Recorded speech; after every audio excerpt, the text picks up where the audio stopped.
Okay, so let's continue. And the third money management mode is called like same lot size as on the master account. So, so I think no further explanation is needed for this one. But if you choose this one, so the client EA will always copy the same lot size no matter what. In this mode, the client EA will ignore differences in account sizes and also ignore the differences in leverages. It won't look anywhere. It will just take the lot size that comes from the master account and will use the same lot size on the client account. Obviously, if it's possible, if the client account is too small, there's no enough margin or something like that, the client can't copy the trade, obviously.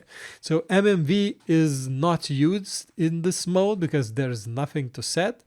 And be very careful when copying trades this way, because if the client EA account is smaller, you might get a margin call or get stopped out. So I think there's no need to warn about this. You should already know that, risking too much on a small account might result in money loss, but still, I want to tell this.